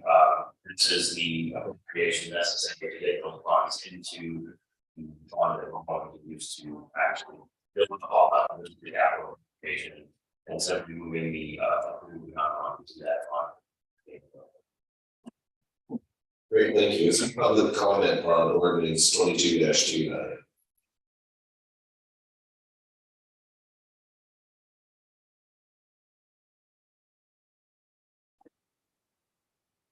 Richard Wayne. The people have spoken and they have made the decision to remove approximately $8.2 million from the permanent fund and to place it into the GPIC fund, in essence, which is what's going to happen tonight. With that transfer, you lose approximately $400,000 revenue stream, and I was always for the holdout. I was just a bit concerned as to how this was being paid, because not only do you take money out of the bank, but you lose that revenue stream. And this was tied in with the marijuana tax, which was another 200,000, so that represented 600,000 revenue stream, which could have been leveraged. And I think that was a bit short-sighted, despite people's voting capabilities. So, since this is going to happen, since people have spoken, my question is, who will be the accounting oversight for this project? Will it be the city because it's GPIC? And the other thing is, will we be able to evaluate the spending real time on the open finance as for the city website? I mean, how will we be able to monitor this as a citizen? So those are simple questions, and those are the ones I would like to ask, and forever hopeful that we get an answer, but we'll see what will happen. So thank you. Is there any other public comment on item 22-29? Assembly deliberation. Sure. But just to say, we talked about this earlier, at the kickoff meeting, where we were talking about half what we're gonna be doing this. And I think it's important to note that, well, the money is gonna be moved out of the permanent fund and put in its own little box. We'll still be making interest on it until it's actually spent. So it's not like we're gonna not make interest on it. And this isn't like a federal grant or something where we have to be careful with that. So, just like all the money we keep that's not spent, we have that in our account interest. So, John. If you don't mind, I'm cold calling on Melissa, but if she could come up and speak to that very issue, and thank you, Mr. Ferguson, for bringing that up, because I do want to clarify for the public what this actually means, and Melissa, if you could clarify what that does to revenues over time and where the money's actually. Sure. So right now, the funding is still in the permanent fund. We're planning on getting that pulled out by the end of the month. It will go from there into our operating trust. So the investment strategies are a bit different between the permanent fund and the operating trust, but it will absolutely, until it's spent down, as all of our funds do, be generating interest.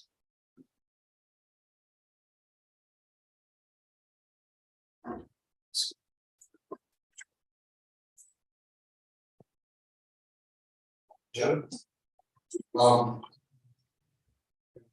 See, we spoke this, and I was gonna ask, John, you gave like a brief report to the public, last meeting or so, kind of how this is gonna play out.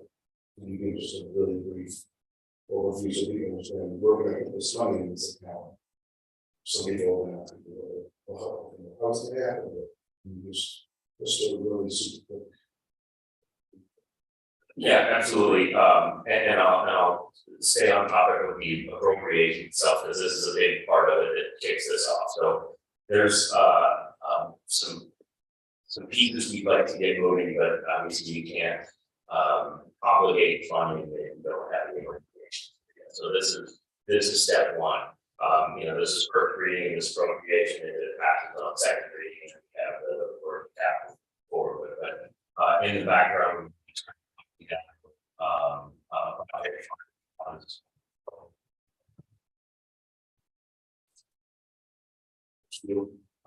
But the idea is by second reading, I want to be able to go to GPIP with the working capital and a project we're in place and fully outline the public where we intend to go and how they can participate in providing.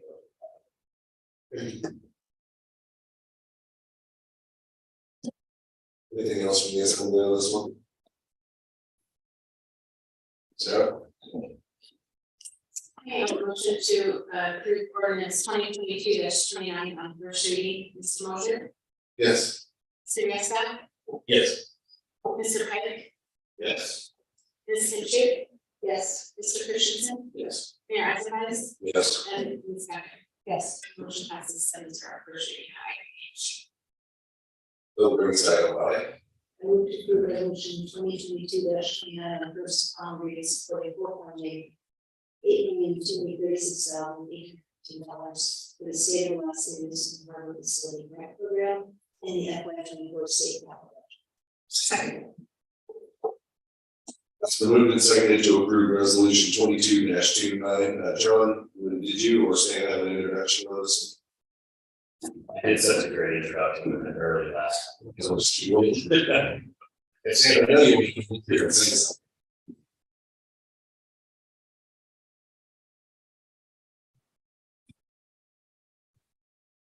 Good evening, Stan Elias, Harbor Master. The Alaska legislature established the State of Alaska Municipal Harbor Facility 50/50 National Grant Program back in 2006 to provide financial assistance up to $5 million per project. In fact, we received $5 million here for the 2020 Crescent Harbor Phase 1 rebuild. The governor approved $16 million of the $20 million match that was requested for fiscal year 23 5 applicants. Obviously, we didn't receive any money, as well as a project up north. We applied for the fiscal year 24. It hasn't been ranked yet. Normally they do the ranking and they give the results in the month of October. So hopefully we'll get you'll just have these 3 applicants ranked by the end of the month here.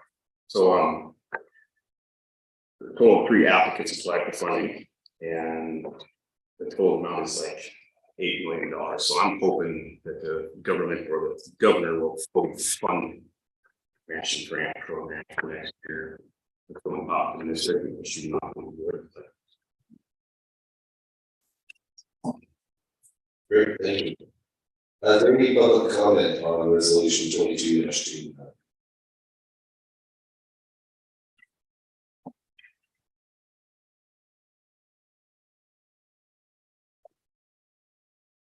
So Richard, it's wonderful sitting up here.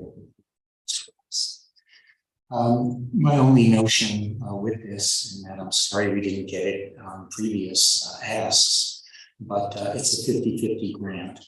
And one thing that happens is we lose track of all these 50/50s and 20s and so forth in how it overall affects. It almost seems that we compartmentalize these amounts of money and really don't know the running total, which I've always felt would be a good idea for the Assembly to consider on how much of these things are adding up.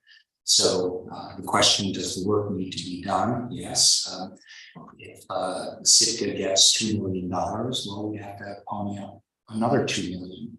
And I just think it's important as far as fiscal responsibility, even though I hope we get the grant and that it's fully funded. We do need, when I say we, I mean the public, needs to have that running total as to how this bill is beginning to accumulate. And then that asks the other question of, as always, can we afford it? So I just wish the incentive would be that, because now this is potentially another $2 million. If we get lucky with the minimum, though it could be voted on it. So keep a running total. I know somebody has it, but I think the public needs to have it. And it's not good enough to have it on the Open Finance website. It needs to be announced on the record at assembly meetings. Of course, over the year, year to year or year to date, as far as the fiscal year goes. Okay, thank you.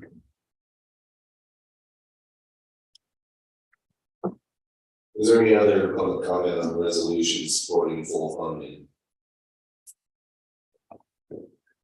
Similar deliberation? Sure. I just, think we have a unique opportunity to reduce the lobbying. There's a legislature on this right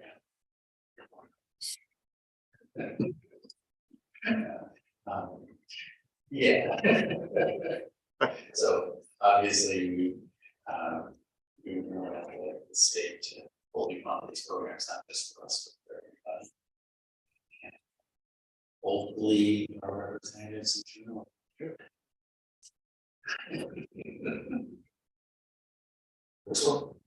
Questions for Stan. So the amount that was listed was about 2 million. Is that considered the 50% match? And then is there an additional design cost on top of that, or that 2 million covers both of those? The match is more the design. It covers the here's our construction of it. Okay, so what would the design be on top of that? Oh, I can't answer that. I don't the cost portion. We would have that would be. So what I'm asking for, while we do have an agreement that says for full funding for the state. Do have direct conversation back to the conclusion that it doesn't have us or have a date to fund the municipal. I'm just trying to make sure that I understand the numbers, so I appreciate you attempting to further clarify. Sure. And then get to that, so I guess I think comes with the trade-off, but this would basically be pushed up for consideration. What projects would be moved down the list? So this facility is in dire need of place. It's heavily used by commercial. It's kind of like imagine like a Daytona Speedway, not having a pit stop. These guys can't roll in, fix their gear, go out and catch fish, come in and sell it, and we get to a lot of fish taxes. We need to build up working capital for phase 2, Preston Harbor, as well as the full placement of Sea Gull.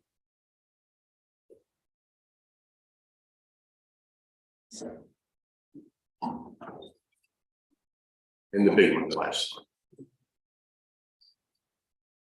Anything else for this? Is that on the resolution? Yeah, I'm going to take it through resolution 2022-29 on the first and final reading, sir. Yes. Steve? Yes. Mayor Adams? Yes. Mr. Christensen? Yes. Sir Weston? Yes. Yes. Okay. That'll bring us to persons to be heard. This is public participation for any on or off tonight's agenda, not to exceed 3 minutes.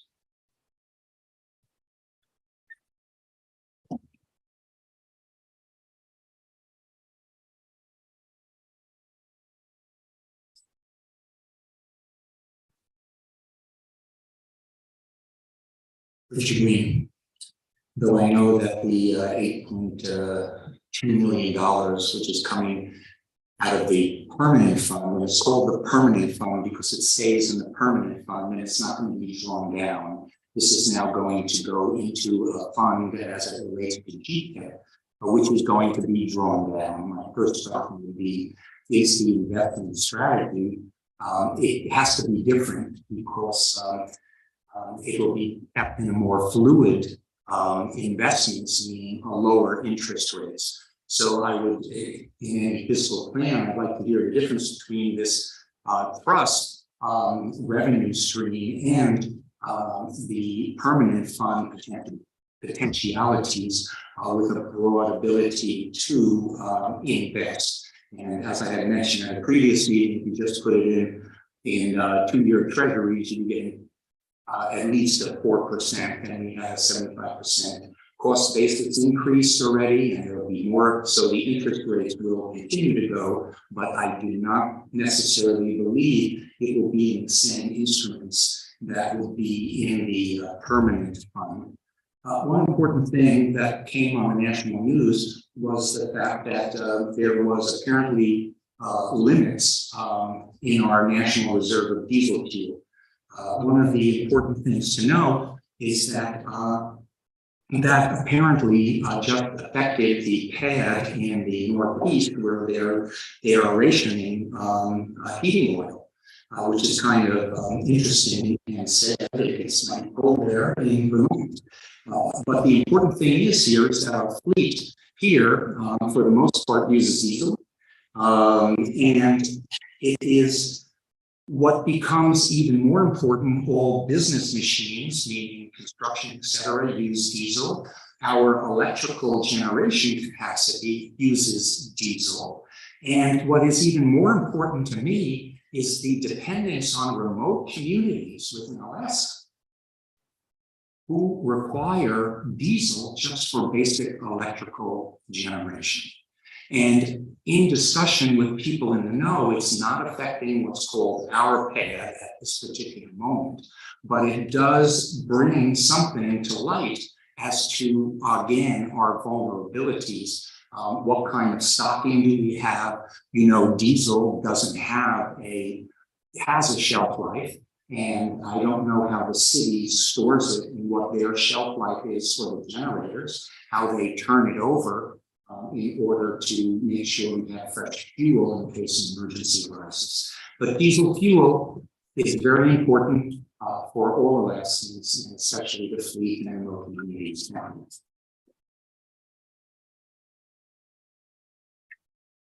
Is there anyone else or persons to be heard this evening? Not seeing none, that'll bring us to the reports. For my report, I had the pleasure of attending Sitka Tribal Alaska ribbon cutting ceremony for the new building.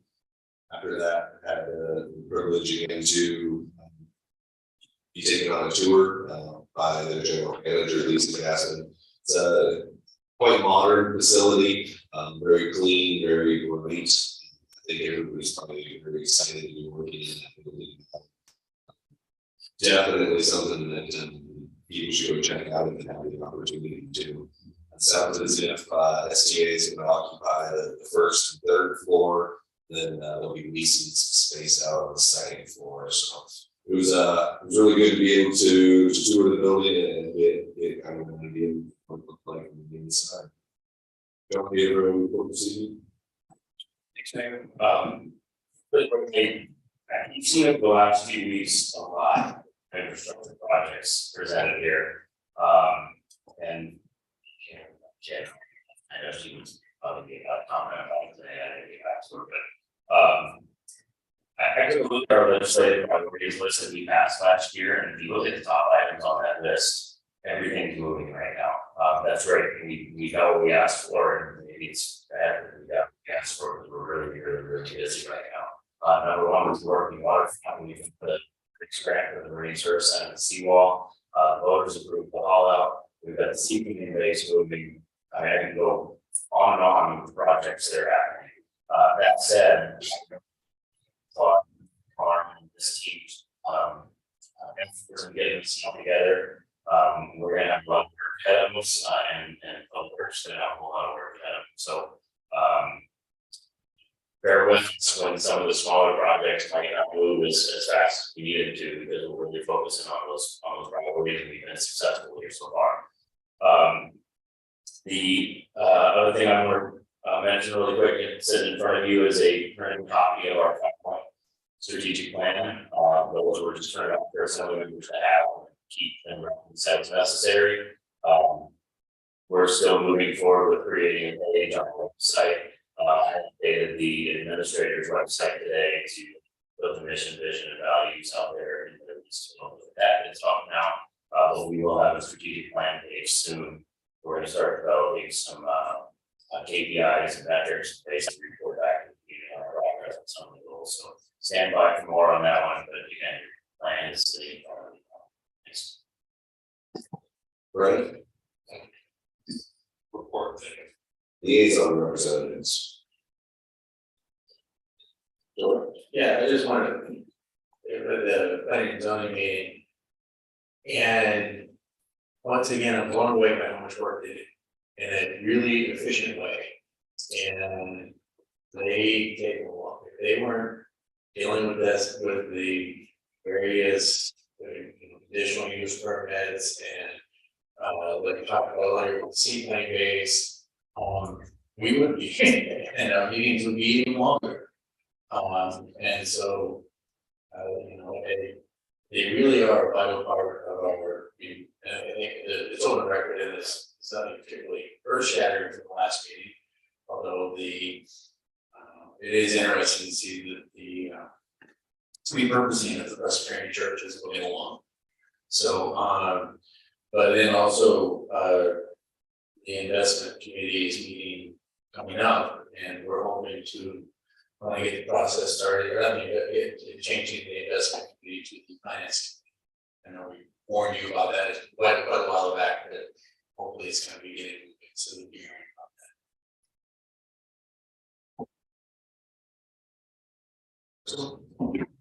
that. Two new commissions that I'm liaison for, Sinrec, they just met today. Wanted to let you guys know about a lights on event that's going to be November 12th. From 2 o'clock to 4 o'clock, that's at Fletcher Middle School. And then it's free to the public. It's going to have information on programming, have the general state angel prices. So please check that out. It's with regards to the position of the city. They're trying to get activities available to the community again. It's kind of a kickoff event. Health Services Commission, we've had forum issues. We're speaking members of the public who want to participate. Just a reminder that it's the third Wednesday of each month from the noon hour to about 1 o'clock. And then Library Commission, new to that commission, what they did is they talked about a lot of the changes to programming and activities within the library. They're seeing increases in numbers, probably because of the transition with COVID and all that good stuff. They had a great summer. They were super busy. Obviously, they're a prime location. A lot of tourists stopped in, but they had pretty strong numbers, so they're feeling good about that. So those are the updates for my commissions. Any other liaison reports? Sarah? Just a quick note to mention, the vacancies that we have on our boards and commissions, tree and landscape, Port Harbors, Parks and Rec, Library Commission, and then just mention about these and human services, commission, and then, so if you're interested, you can start on this and contact us, moving on. Thank you. Any other reports this evening? Seeing none, that creates a slide. All schools 10 minutes ago. So here, We do our executive session this evening. Everyone with executive session was supposed to discuss this. Settling the sales tax debt, the immediate eligibility to adversely affect finances of the municipality and the finance director will see. Second. That's moved and seconded to go into executive session. Is there any public comment on going into executive session? Assembly deliberation. Sarah? Motion to go into executive session and Mr. Yescott. Ms. Weiss. Ms. Hampshire. Mr. Moser. Yes. Mr. Pike. Yes. Mr. Christensen. Yes. And Ms. Bector. Yes. Motion passes 7-0 and will be meeting in room 7. We do go on the way, we'll be,